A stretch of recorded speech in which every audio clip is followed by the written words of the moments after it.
नमस्कार दोस्तों। आज हम व्याकरण शिक्षण में सूत्र विधि का अध्ययन करें। इससे पहले हमने आगमन निगमन भाषा सहस्त्रंग विधि, दैनिक या अनौपचारिक विधि का अध्ययन किया है। आज हम का अध्ययन करें। बात करें कि इस का प्रवर्तक कौन का, का प्रवर्तक प्रवर्तक की बात करें हम,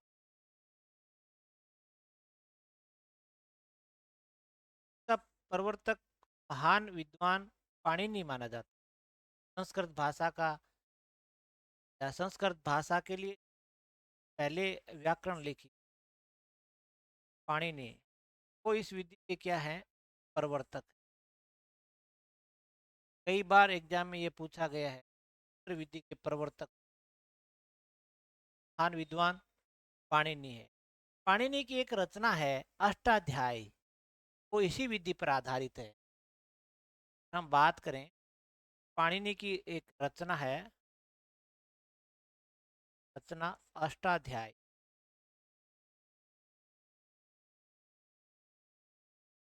अष्टाध्यायी अष्टाध्यायी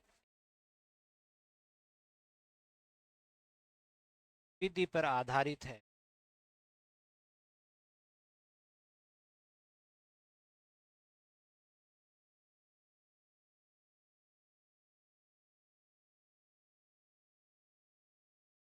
यानी पाणिनि की जो रचना अष्टाध्यायी है वो इसी विधि पर आधारित है, या यूं कह सकते हैं हम कि सूत्र विधि का सबसे पहले प्रयोग है वो अष्टाध्यायी रचना में हुआ है।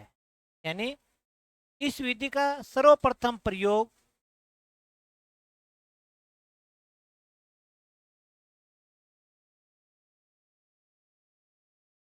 विधि का सर्वप्रथम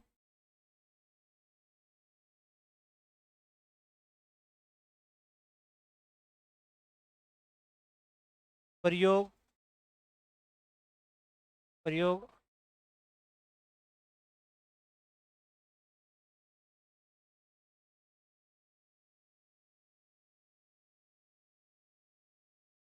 अष्टाध्यायी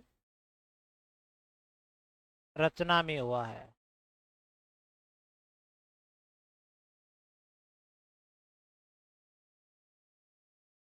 हुआ है यानी सबसे पहले सूत्र विधि का जो प्रयोग है वो अष्टाध्यायी रचना में हुआ था। और अष्टाध्यायी जो रचना है वो पाणिनि की है। संस्कृत भाषा के एक अच्छे विद्वान थे, महान विद्वान थे। ये व्याकरण शिक्षण की एक प्राचीन विधि है। हम बात करें,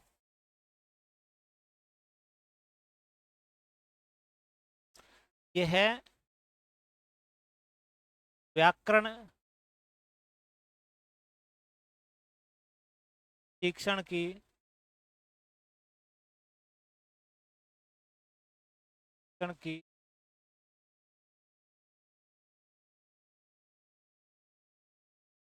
प्राचीन विधि है।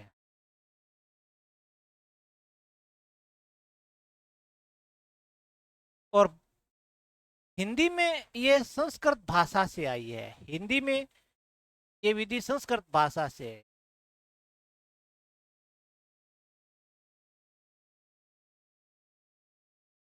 संस्कृत भाषा से यह विधि यह विधि हिंदी भाषा में आई।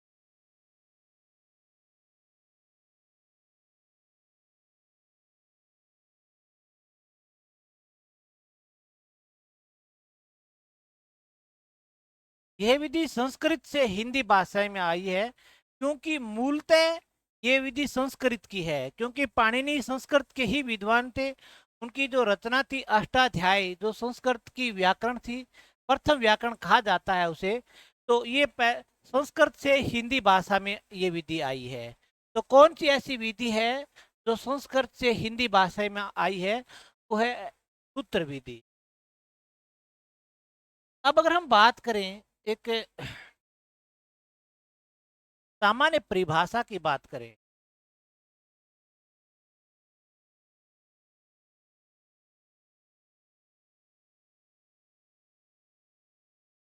सामान्य अगर परिभाषा की बात करें हम, कि सूत्र विधि क्या है, तो वह विधि जिसमें किसी नियम या विषय वस्तु का ज्ञान विभिन्न सूत्रों के माध्यम से करवाया जाता है। वह विधि जिसमें किसी नियम या विषय वस्तु का ज्ञान विभिन्न सूत्रों के माध्यम से करवाया जाता है, तो उसे सूत्र विधि कहते हैं। इसकी है वह विधि जिसमें जिसमें नियमों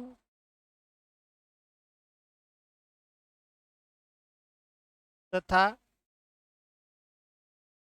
विषय वस्तु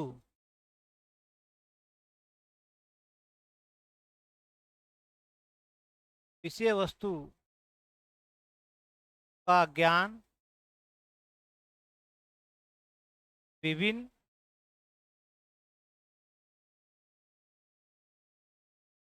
विभिन्न सूत्रों के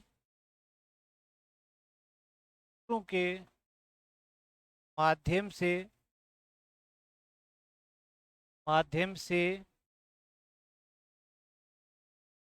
करवाया जाता है।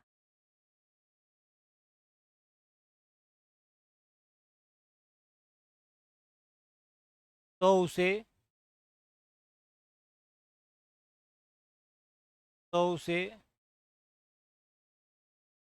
सूत्र विधि कहते हैं।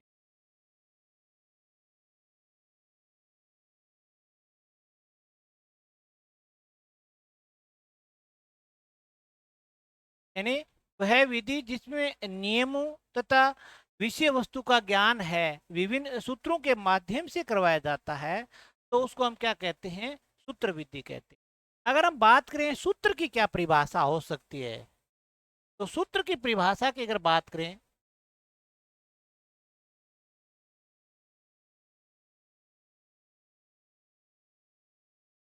सूत्र की सामान्य परिभाषा, यानी सूत्र किसे कहते हैं, इसकी अगर बात करें,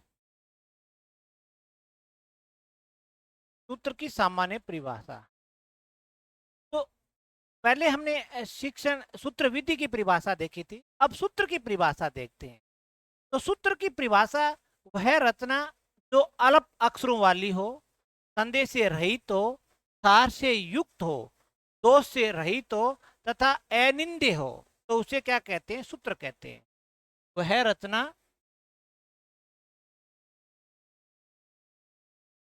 रचना जो अल्प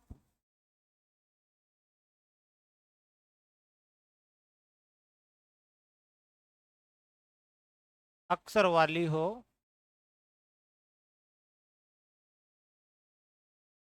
यानी वह रचना जो अल्प यानी थोड़े अक्षर वाली हो और जो संदेह से रहित हो, जो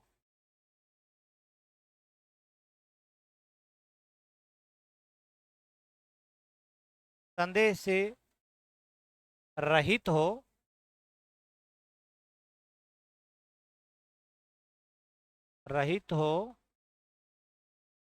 सार युक्त हो,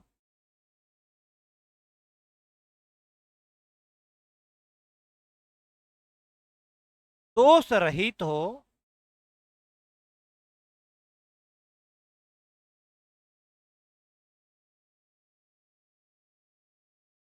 तथा अनिंद्य हो,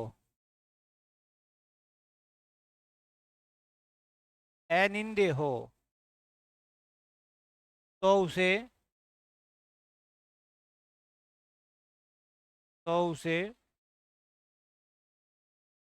सूत्र कहते हैं।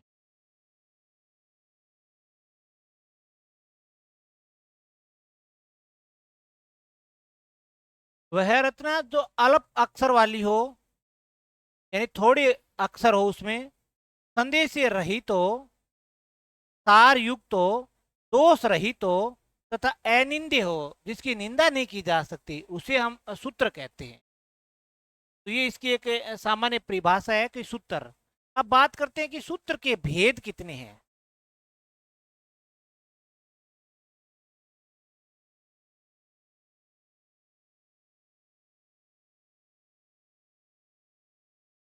सूत्र के भेद,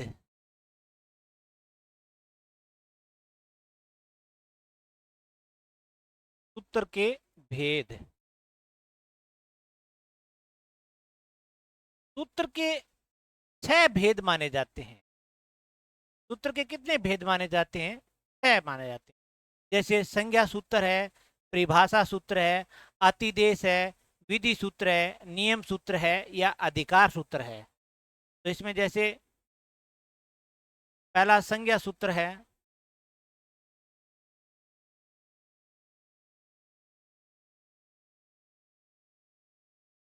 दूसरा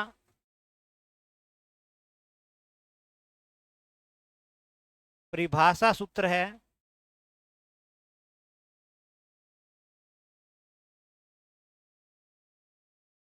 अतिदेश सूत्र है,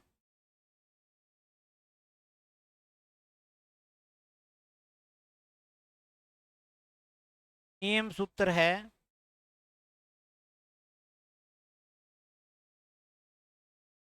विधि सूत्र है,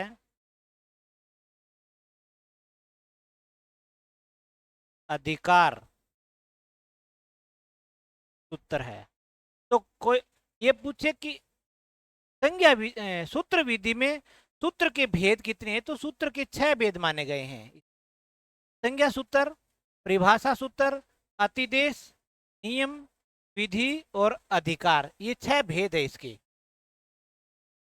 इसके बाद अगर इस विधि की कार्य प्रणाली देखें, इस विधि की कार्य प्रणाली क्या है, तो अगला जो टॉपिक है हमारा वो है कार्य प्रणाली।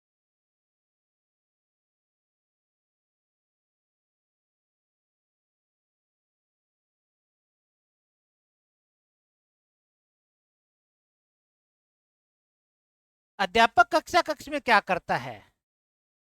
इस विधि में अध्यापक सर्वप्रथम श्यामपट्ट पर सूत्र लिख देता है तथा विभिन्न उदाहरणों पर क्या है उसका प्रयोग करता है और सूत्रों की व्याख्या करता है। ठीक है। अध्यापक कक्षा कक्ष में सर्वप्रथम श्यामपट्ट पर सूत्र लिख देता है, तत्पश्चात विभिन्न उदाहरणों के माध्यम से सूत्रों की व्याख्या करता है। तो इसमें है अध्यापक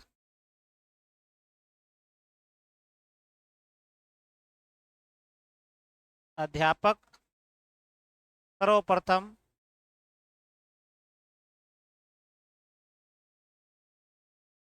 सर्वप्रथम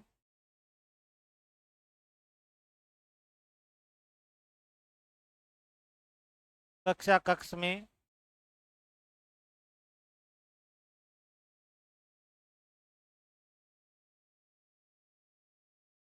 श्यामपट्ट पर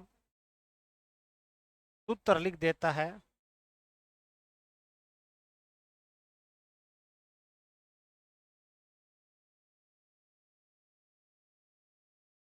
लिख देता है, तत्पश्चात पश्चात उदाहरणों के माध्यम से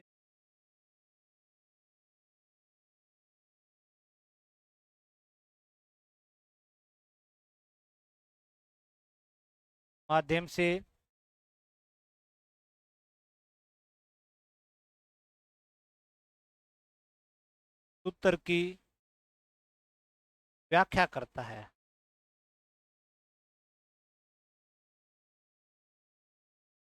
ये इसकी कार्य प्रणाली है। अध्यापक सर्वप्रथम कक्षा का श्यामपट्ट पर क्या कर देता है, सूत्र लिख देता है, फिर उदाहरणों के माध्यम से सूत्र की व्याख्या करता है। जैसे मान लेते हैं एक सूत्र लिख दिया अध्यापक ने कि प्रथम वर्ण हालंत है और उसके बाद पंचम वर्ण आ गया तो क्या बन जाएगा, पंचम वर्ण बन जाएगा। ये एक सूत्र लिख दिया कि प्रथम वर्ण हालंत है और प्रथम के बाद क्या आ गया, पंचम वर्ण आ गया। जैसे जगत प्लस नाथ, तो प्रथम वर्ण आ गया और हलंत है, उसके बाद न पांचवा आ गया, तो प्रथम का क्या बन जाएगा, प्रथम का क्या बन जाएगा, पांचवा बन जाएगा। तो शब्द क्या बन गया, जगन्नाथ। इस तरीके से वो ये जो सूत्र है, ये जो सूत्र है उसकी उदाहरणों से व्याख्या करेगा। ये सूत्र लिखा था और इस तरीके से उसकी उदाहरणों से क्या कर देगा, व्याख्या कर देगा अध्यापक। यह है इसके कार्य विधि। अगर हम जो सूत्र काम में लिए जाते हैं वो छात्र के ज्ञान की वृद्धि में होते हैं। इसमें एक दो बातें हम लिखेंगे। सूत्र छात्र के ज्ञान की वृद्धि के होते हैं।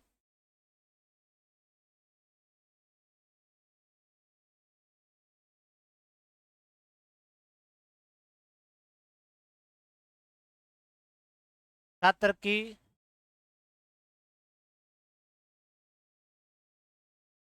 ज्ञान वृद्धि में, ज्ञान वृद्धि में होते हैं।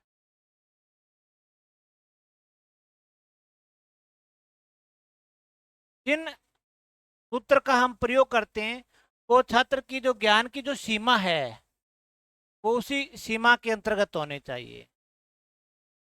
या सूत्र है वो छात्र की योग्यता के अनुसार प्रस्तुत किए जाते हैं।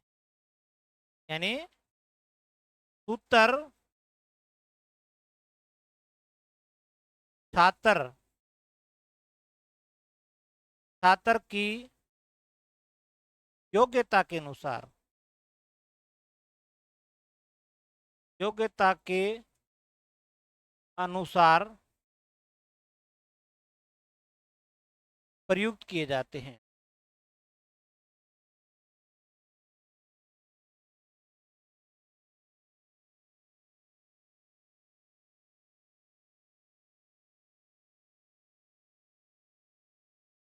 सूत्र छात्र की योग्यता के अनुसार प्रयुक्त किए जाते हैं। यानी छात्र का पूर्व ज्ञान क्या है वो यहाँ पर देखा जाता है और उसके बाद ही कोई सूत्र अध्यापक है वो प्रस्तुत करता है। यानी सूत्र प्रस्तुत करने से पूर्व अध्यापक छात्र के पूर्व ज्ञान की जांच करता है। या हम ये कह सकते हैं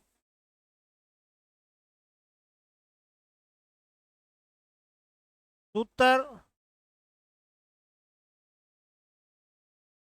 प्रस्तुत करने से पहले,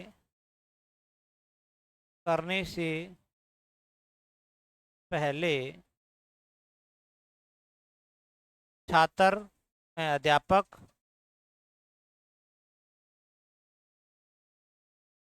अध्यापक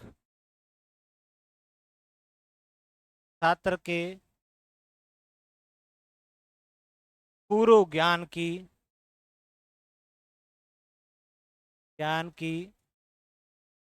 जांच करता है।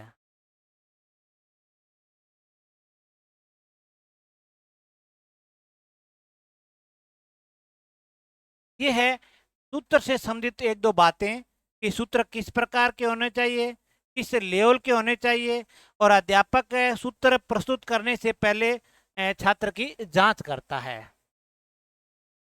इसके बाद इस विधि के अगर चरण की बात करें कि इस विधि में कितने चरण हैं, तो अगला जो पॉइंट है हमारा वो है चरण।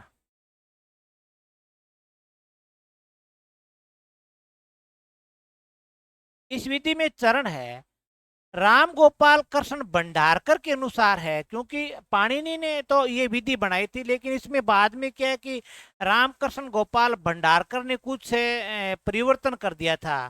तो हमें जो चरण है सूत्र विधि के वो रामकृष्ण गोपाल भंडारकर के अनुसार पढ़ेंगे। रामकृष्ण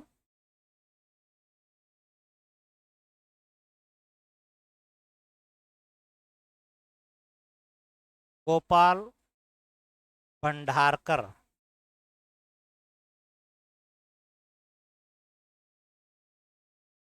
के अनुसार।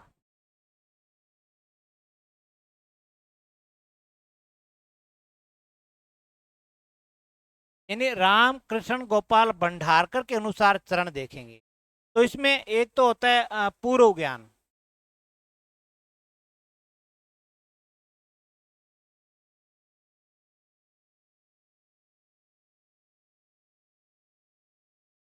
पूर्व ज्ञान का मतलब क्या है कि अध्यापक मौखिक या लिखित परीक्षा से छात्र के पूर्व ज्ञान की जांच करेगा। अध्यापक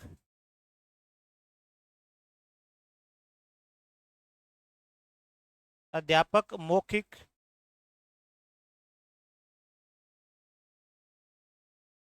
तथा लिखित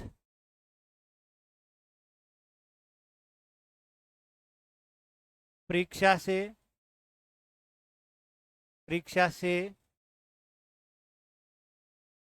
अध्यापक मौखिक तथा लिखित परीक्षा से छात्र के पूर्व ज्ञान की जांच करेगा।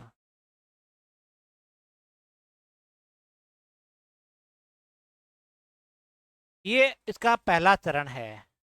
उसके बाद सूत्र की स्थापना।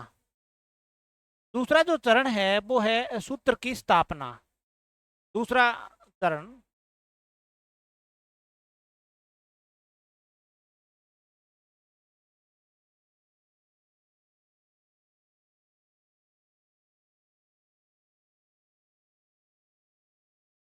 सूत्र की स्थापना। सूत्र की जो स्थापना है उसमें हम देखते हैं कि अध्यापक क्या है कि श्याम पट पर सूत्र लिख देता है, उसकी व्याख्या करता है, उदाहरण प्रस्तुत करता है। अध्यापक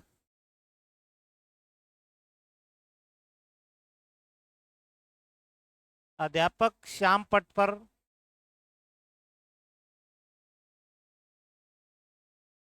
पर सूत्र लिखकर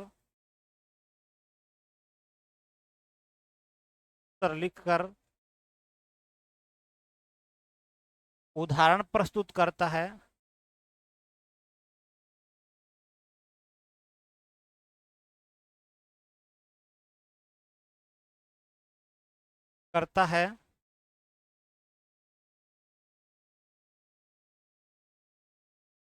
तथा व्याख्या करता है।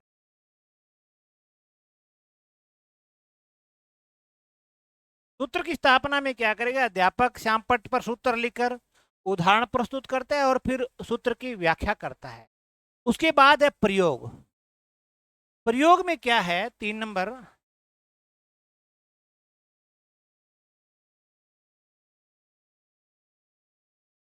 अध्यापक कक्ष में छात्रों को सूत्र पर आधारित कार्य देता है। अध्यापक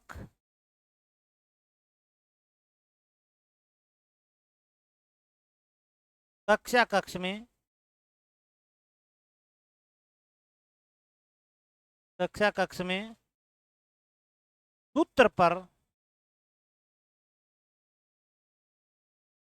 सूत्र पर आधारित कार्य देता है और छात्र क्या है उसी कार्य को कक्षा कक्ष में ही पूरा करते हैं। तो ये है इसके 3 चरण। पहला चरण हमने पूर्व ज्ञान का, इसमें अध्यापक के छात्र के पूर्व ज्ञान की जांच करेगा। दूसरा ये है और तीसरा ये है।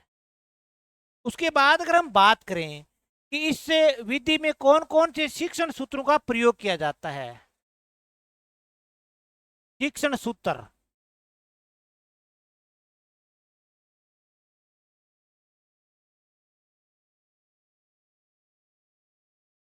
कौन कौन से शिक्षण सूत्र पर यह विधि आधारित है।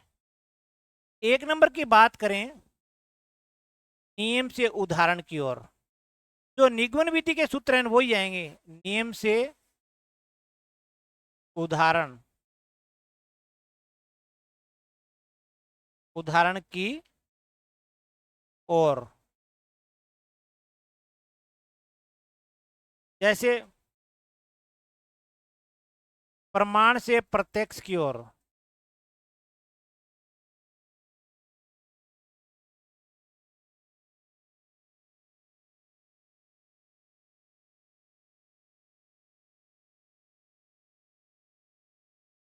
जैसे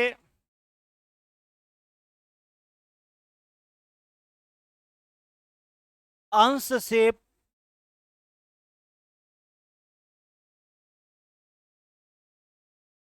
पूर्ण की ओर, जैसे अज्ञात से ज्ञात की ओर, जैसे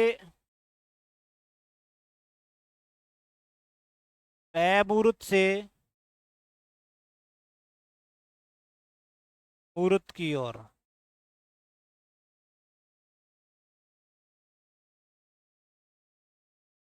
ये जो निगुण विधि में जो सूत्र काम में लिए जाते थे वही इसमें लिए जा रहे हैं। जैसे नियम से उदाहरण की ओर, प्रमाण से प्रत्यक्ष की ओर, अंश से पूर्ण की ओर, अज्ञात से ज्ञात की ओर, अमूर्त से मूर्त की ओर, जैसे सामान्य से विशिष्ट की ओर।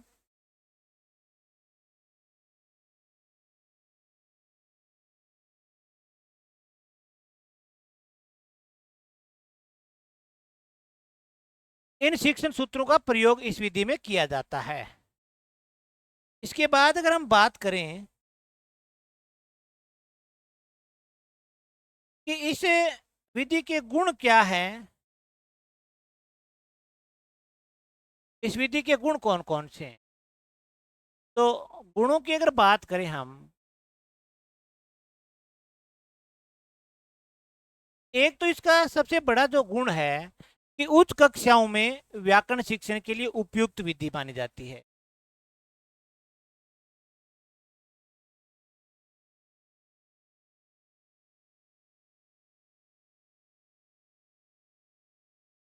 उच्च कक्षाओं में व्याकरण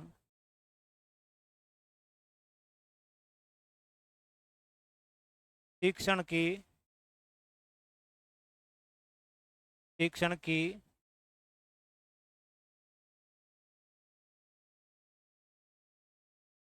उपयुक्त विधि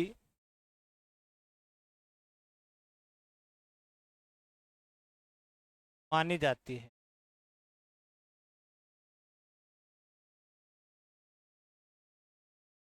एक तो इसका एक गुण है कि उच्च कक्षाओं में व्याकरण शिक्षण की उपयुक्त विधि है। एक इस विधि से छात्र की समरण शक्ति बढ़ती है।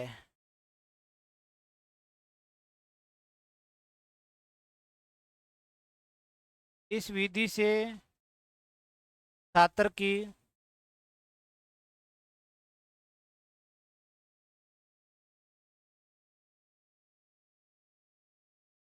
समरण शक्ति बढ़ती है। एक इस विधि में समय और श्रम कम लगता है।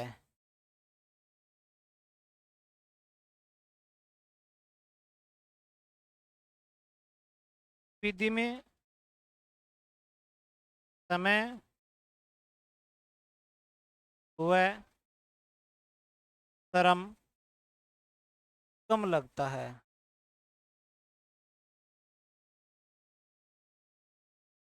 ये इसके तीन गुण हैं। ये इसके तीन गुण है। इसके बाद अगर बात करें इस विधि के दोष क्या है, दोष की अगर बात करें हम, सबसे पहले कि ये अमनोवैज्ञानिक विधि है। ये है अमनोवैज्ञानिक विधि है। अमनोवैज्ञानिक विधि है, तो जो अमनोवैज्ञानिक विधि के जो लक्षण हैं वो सारे के सारे इस विधि में लागू हो जाएंगे। अध्ययन और अध्यापन की क्रिया के निरस है, ये शिक्षक केंद्रित है, इसमें शिक्षक शिक्षक प्रधान है, छात्र गौण है, एक श्रोता है। तो ये प्राप्त ज्ञान क्या होता है, स्थायी होता है, ये सारी इसमें लागू हो जाती है। एक रटने की प्रवृत्ति का इसमें विकास होता है क्योंकि रटाए जाते हैं। रटने की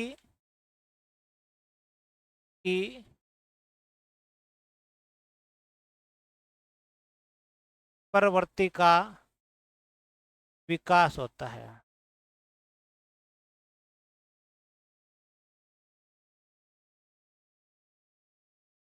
इसमें एक, क्योंकि सूत्र है वो सारे के सारे रटाए जाते हैं इसमें, तो रटने की प्रवृत्ति का क्या हो जाता है, इसमें विकास होता है।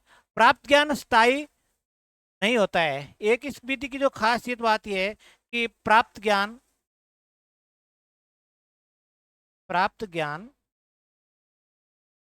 स्थायी नहीं होता है।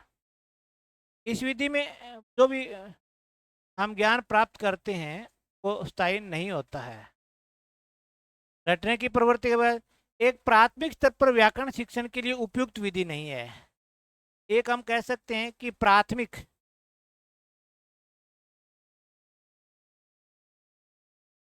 स्तर पर व्याकरण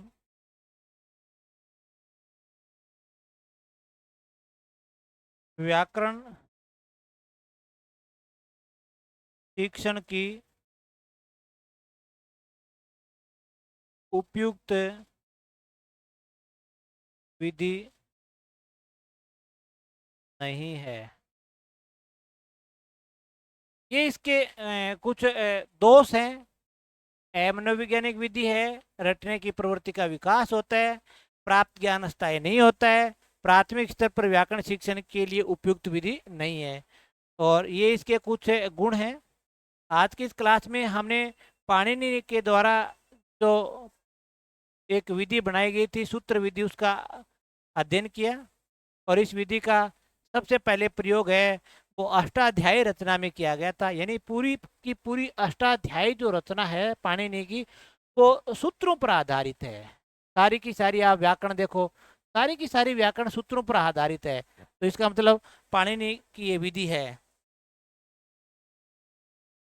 ये सब उनके बारे में हमने परिभाषा, सूत्र की परिभाषा, सूत्र के भेद हैं, इसकी कार्य प्रणाली है, और इसके चरण हैं, शिक्षण सूत्र हैं, गुण और दोष। इस क्लास में बस इतना ही। बाकी अगली क्लास में, तब तक के लिए जय हिंद, जय भारत।